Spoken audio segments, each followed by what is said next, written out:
সবাইকে স্বাগত জানিয়ে শুরু করছি ডিবিসি নিউজের নিয়মিত আয়োজন মানচিত্র। এই অনুষ্ঠানটি নিবেদন করছে সোশ্যাল ইসলামী ব্যাংক লিমিটেড, সাথে আছি শোভন আরেফ। প্রতিদিন বিকেল 4:30টায় এই আয়োজন নিয়ে আমরা থাকি আপনাদের সাথে।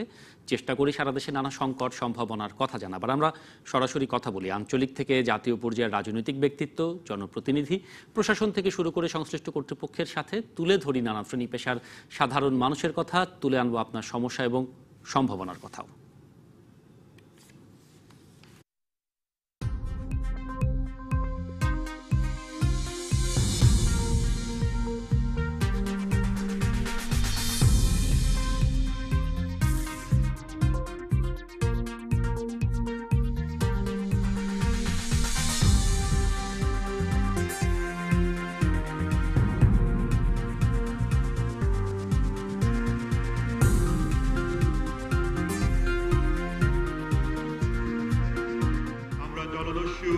বনদস্যু মাদক ব্যবসায়ীদেরকে স্বেচ্ছাপ্রণোদিত আত্মসমর্পণ প্রক্রিয়া সম্পন্ন করে তাদেরকে জাতীয় জীবনের মূল ধারায় সম্পৃক্ত হওয়ার সুযোগ করে দিচ্ছি। আত্মসমর্পণ করেছে প্রায় 600-ও বেশি চরমপন্থী, স্থান পাবনা।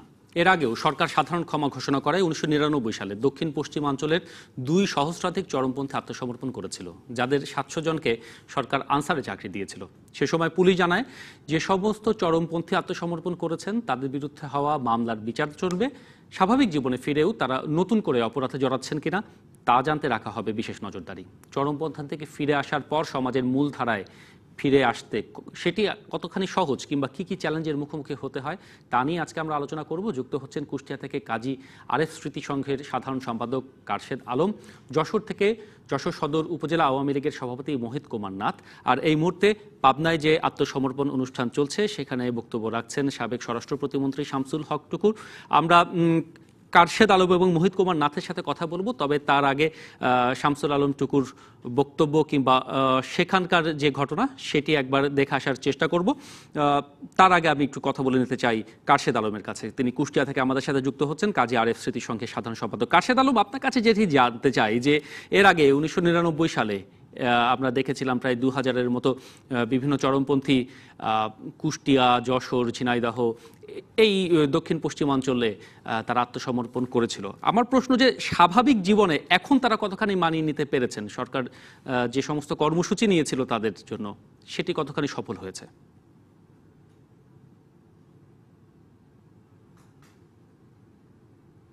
1999 সালে কুষ্টিয়াতে যে আত্মসমর্পণ হয়েছিল, সেখানে যারা আত্মসমর্পণ করেছিল যে সমস্ত চরমপন্থী এই অঞ্চলের, সেই চরমপন্থীদের সেই সময় আত্মসমর্পণের মধ্য দিয়ে একটি আইনি প্রক্রিয়ার ভিতর দিয়ে প্রশাসন, সরকার, তৎকালীন সরকার আত্মসমর্পণ করিয়েছিলেন এবং তাদেরকে যে আশ্বস্ত করেছিলেন যে তারা স্বাভাবিক জীবনে ফিরে আসলে তাদেরকে সরকারিভাবে পুনর্বাসন করা হবে। সেক্ষেত্রে আমরা দেখেছি যে সেই সমস্ত চরমপন্থীদেরকে বিভিন্ন জায়গায় তারা আইনি প্রক্রিয়ার মধ্য দিয়ে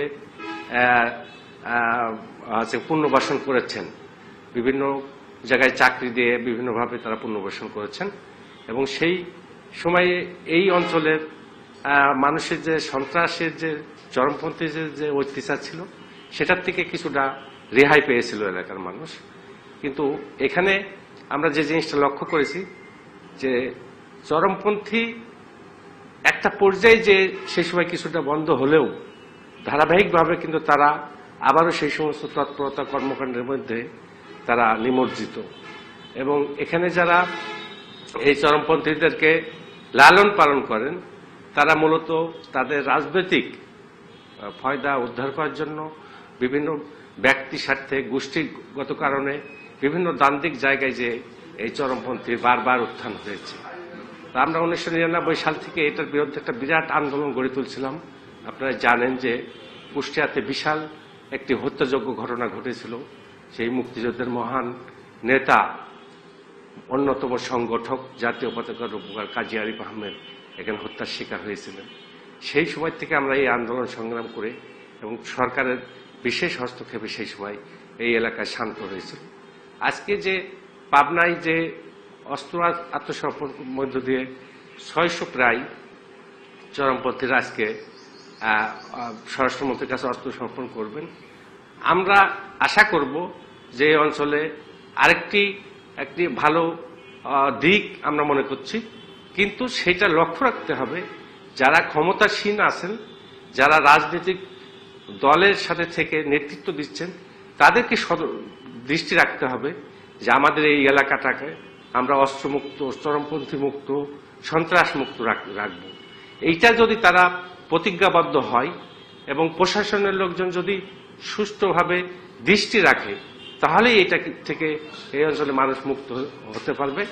তাছাড়া আজকে শুধুমাত্র এই লোক দেখানো, এই অস্ত্র আত্মসমর্পণের মধ্য দিয়ে কিন্তু এইটা এলাকা থেকে সন্ত্রাস চরমপন্থীদের উদ্ধার করলে হবে না। আমরা পুনরায় আবার এসে এলাকায় বাসা বাঁধবে। আপনাকে ধন্যবাদ কারশেদ আলম, আপনার মতামত এবং পর্যবেক্ষণের জন্য। আমি একটু মোহিত কুমার নাথের কাছে ফিরে যেতে চাই। যশোর সদর উপজেলা আওয়ামী লীগের সভাপতি তিনি। আর এই মুহূর্তে পাবনাতে যে আত্মসমর্পণ অনুষ্ঠান চলছে, এখানে আমরা দেখছি যে সেই অনুষ্ঠানে পাবনার কেন্দ্রীয় আওয়ামী লীগ নেতারা বক্তব্য রাখছেন। মোহিত কুমার নাথ, আপনি যশোর উপজেলা আওয়ামী লীগের সভাপতি, সুতরাং এই যে চরমপন্থাকে নিয়ন্ত্রণ করতে কিংবা বিনাশ করতে একটি রাজনৈতিক সদিচ্ছার প্রয়োজন খুবই, সেটি সকলেই বলে থাকেন। চরমপন্থার এই জীবন থেকে যারা ফিরে আসছেন, তারা আসলে কতখানি চ্যালেঞ্জের মুখোমুখি হন রাজনৈতিক মতাদর্শ এবং সামাজিক যে বিষয়টি? আপনার অভিজ্ঞতা কি বলে 1999 সালের পর থেকে এই পর্যন্ত যেটি দেখে আসছেন?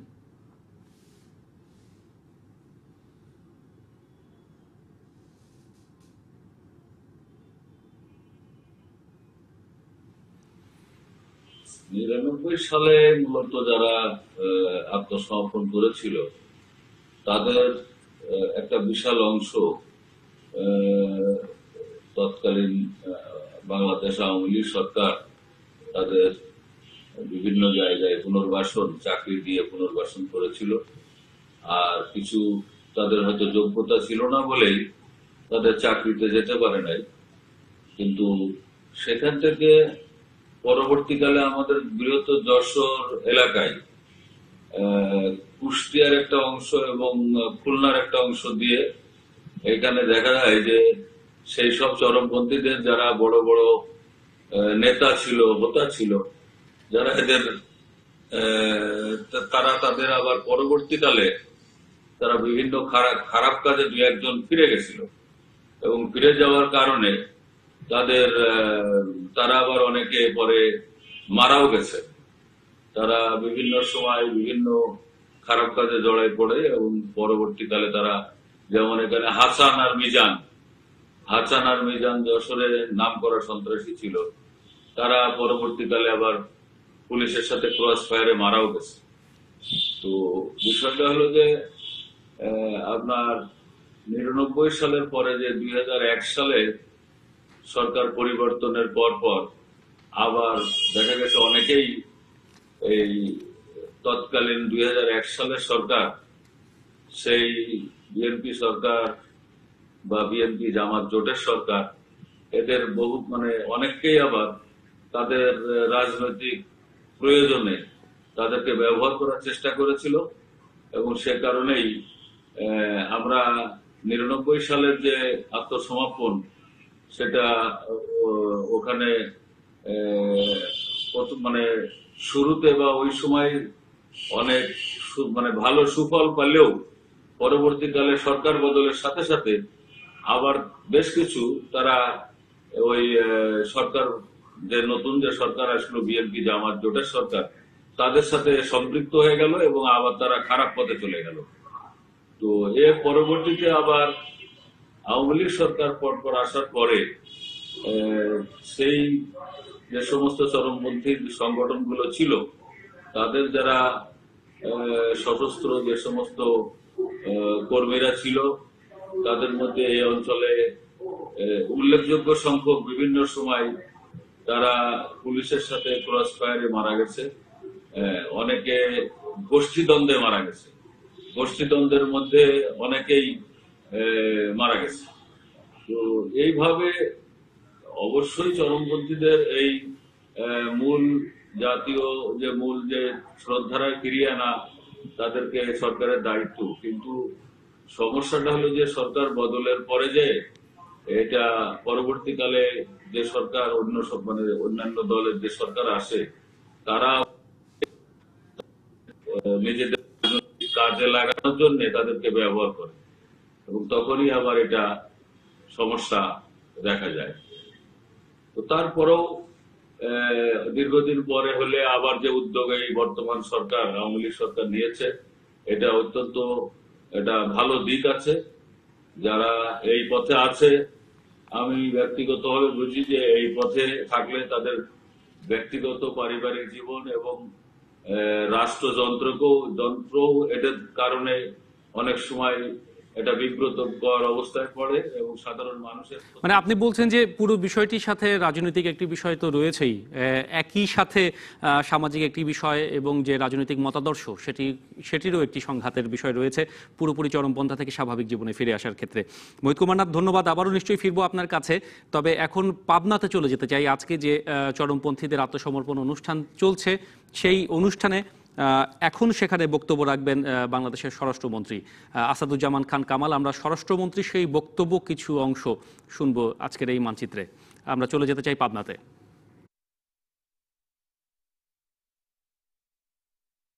মাননীয় প্রধানমন্ত্রীর ডাকে সাড়া দিয়ে আজকে আত্মসমর্পণ করল। আজকে আত্মসমর্পণকারী মোট 4টি দলের আমরা খবর পেয়েছি। পূর্ব বাংলা সর্বহারা পার্টি, পূর্ব বাংলা কমিউনিস্ট পার্টি, নিউ বিপ্লবী কমিউনিস্ট পার্টি, কাদামাটি পার্টি জয়পুরহাটে।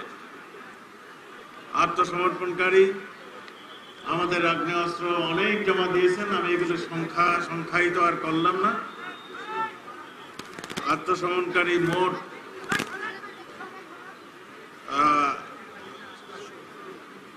595 জন আজকে আত্মসমর্পণ করেছেন এবং 600-র অধিক আজকে আত্মসমর্পণ করার কথা ছিল।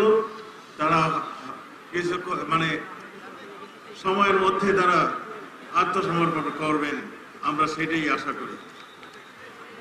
আজকে এই অনুষ্ঠানের সম্মানিত সভাপতি, এই পাবনা জেলার সম্মানিত পুলিশ সুপার, তার বক্তৃতা আপনারা শুনেছেন। তিনি এই অনুষ্ঠানটির আয়োজন করেছেন। অনুষ্ঠানে উপস্থিত আছেন আমার অত্যন্ত প্রিয় ব্যক্তিত্বরা, মাননীয় সংসদ সদস্যবৃন্দ শামসুর রহমান শরীফ ডিলু ভাই, আমার অত্যন্ত শ্রদ্ধা ব্যক্তি, যিনি কিছুক্ষণ আগে ফোন করলেন, বক্তৃতা দিলেন।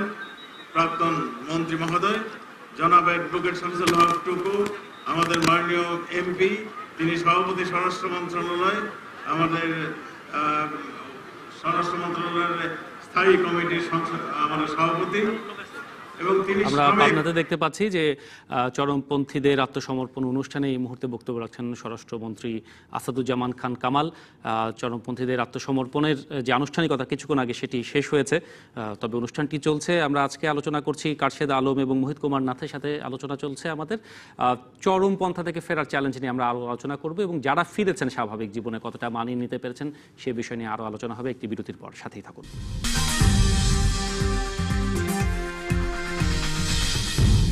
বিরতির পর আবারও আমরা ফিরে এলাম মানচিত্রে। এই অনুষ্ঠানটি নিবেদন করছে সোশ্যাল ইসলামী ব্যাংক লিমিটেড। চরমপন্থা থেকে ফেরার চ্যালেঞ্জ, এই শিরোনাম নিয়ে আজকে আমরা আলোচনা করছি। মূলত পাবনায় আজকে প্রায় 600-র কাছাকাছি চরমপন্থী আত্মসমর্পণ করেছেন, সেই অনুষ্ঠানটি এখনও চলছে। সেটিকে কেন্দ্র করে 1999 সালে দেশের দক্ষিণ পশ্চিমাঞ্চলে বৃহত্তর যশোর অঞ্চলে যে প্রায় 2000-এর মতো চরমপন্থী আত্মসমর্পণ করেছিলেন তাদের কি অবস্থা, চরমপন্থা থেকে ফিরে আসার পরে সেই চ্যালেঞ্জটি নিয়ে আলোচনা করার জন্য আজকে কুষ্টিয়া থেকে আমাদের সাথে আছেন কাজিয়ারের স্মৃতি সংঘের সাধারণ সম্পাদক কারশেদ আলম এবং যশোর সদর উপজেলা আওয়ামী লীগের সভাপতি মোহিত কুমার নাথ। মোহিত কুমার নাথ, আলোচনায় আবারও ফিরতে চাই আপনার কাছেই। আপনি বলছিলেন যে 99 সালে আত্মসমর্পণের পরে 2001 সালে ক্ষমতার পালা বদলের ফলে তখন যে সরকার এসেছিল, যে উদ্দেশ্য নিয়ে আত্মসমর্পণ করানো হয়েছিল, সরকারের যে লক্ষ্য ছিল সেটি পুরোপুরি কার্যকর হয়নি। আজকে পাবনায় যারা আত্মসমর্পণ করছেন তাদের আত্মসমর্পণের ফলে যে উদ্দেশ্য নিয়ে তাদেরকে আত্মসমর্পণ করার সুযোগ দেওয়া হলো সেটিকে নিশ্চিত করা বা টেকসই করা কিংবা সেটিকে ঠিক মতো চালানোর জন্য সেটি কিভাবে করা সম্ভব হবে, আপনাদের বৃহত্তর যশোরের অভিজ্ঞতা কি বলে?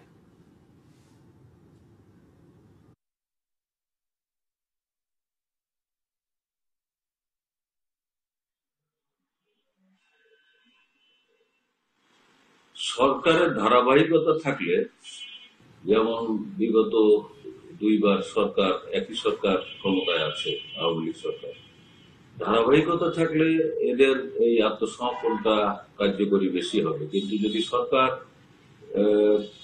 মানে এর আগে যে কথা আমি বলছিলাম যে 2099 সাল আর 2001 সাল 2 বছর পরেই সরকার বদলের সাথে সাথেই তারা আবার রাজনৈতিক বিভিন্ন কলা কৌশলের মধ্য দিয়ে তৎকালীন ওই সরকারের সাথে বা তাদের প্রয়োজনে এদেরকে ব্যবহার করলো, এবং সেক্ষেত্রে আমরা জাতি সুফলটা পেল। তো এখানেই হলো সমস্যাটা। যদি সরকার ধারাবাহিকভাবে থাকে বা আমাদের দেশের অন্যান্য রাজনৈতিক দলগুলো যদি এই সাথে এক ঐক্যমত পোষণ করে যে যারা অন্যান্য রাজনৈতিক দলগুলো আছে তারা যদি জাতীয় ইস্যুতে যদি এই যে সন্ত্রাসের বিরুদ্ধে অবস্থান থাকে তাদের, তাহলে আর এটা চূড়ান্তভাবে একটা ভালো অবস্থানে থাকবে এবং নতুন করে আর সন্ত্রাস হয়তো জন্মাবে না, এই কথা বলা যায় না, কিন্তু হইলেও আর কখনো এটা বাড়বে না। এটা একটা নিয়ন্ত্রিত থাকবে, নিয়ন্ত্রণের মধ্যে থাকবে। এটা হলো আমার অভিমত। আপনাকে ধন্যবাদ মোহিত কুমার নাথ আপনার অভিমতের জন্য। চলে যেতে চাই কুষ্টিয়ায় কারশেদ আলমের কাছে, কাজী আরিফ স্মৃতির সঙ্গে সাধারণ সম্পাদক। কারশেদ আলম, যে প্রশ্নটি মোহিত কুমার নাথের কাছেও ছিল, আজকে পাবনায় যারা আত্মসমর্পণ করছেন, এই সরকারের আমলে আমরা দেখেছি বনদস্যু জলদস্যুদের সরকারের কাছে আত্মসমর্পণ করতে, পুরো বিষয়টিকে আসলে টেকসই করতে, নিশ্চিত করতে এবং সর্বোপরি সাধারণ জীবনে, সাধারণ জনজীবনের কে সন্ত্রাস মুক্ত করতে এই পন্থা কতখানি কার্যকর করা সম্ভব?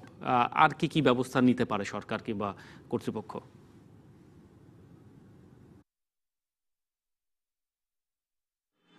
আমি ওনার কথার সাথে একমত। একটি বিষয় হচ্ছে যে আমি যে উদ্দেশ্যে এই অস্ত্র আত্মসমর্পণ করতে চাচ্ছি, সরকার যে মহৎ একটি উদ্দেশ্য নিয়ে এটা করছে সেটা ভালো, কিন্তু এখানে মনে রাখতে হবে যে দক্ষিণ পশ্চিম অঞ্চলে এই সমস্যা সারা বাংলাদেশের সর্বোচ্চ সমস্যা আমাদের এই অঞ্চলে ছিল। সেটা 1999 সালে এই অঞ্চলের রাজনীতির পরিস্থিতিকে বিশ্লেষণ করতে হবে। এটা কেন এই অঞ্চলে এই ধরনের হলো, এটার মূল কারণটি যেটা ছিল সেটা আমার কাছে যে মনে হয়েছে যে এখানে কিন্তু যত হত্যাকাণ্ড হয়েছে সম্পূর্ণ মুক্তিযুদ্ধের বড় বড় সংগঠকদের এখানে হত্যাকাণ্ড ঘটানো হয়েছে। এখানে সাম্প্রদায়িক একটি শক্তি যারা এই মুক্তিযুদ্ধের চিন্তা চেতনায় বিশ্বাস করে না, কিন্তু তারা কমিউনিস্ট পার্টি, এ গ্রুপ সে গ্রুপ, নানান নামের বেনামে গ্রুপ করে তারা বিপ্লব করবো, আদর্শ, এই সমস্ত কথাবার্তা বলছে, কিন্তু মূলত এরা হচ্ছে এই সাম্প্রদায়িক শক্তির মানে গুন্ডা হিসাবে তারা কাজ করেছে। এখানে কুষ্টিয়ার বিএলএফ এর প্রধান শহীদ মারফত আলীকে হত্যা করা হয়েছে, কাজী আরিফ আহমেদকে হত্যা করা হয়েছে। আওয়ামী লীগের ভেড়ামারার 99 সালে অস্ত্র আত্মসমর্পণের পরে ভেড়ামারা উপজেলা আওয়ামী লীগের যুগ্ম সাধারণ সম্পাদককে হত্যা করা হয়েছে।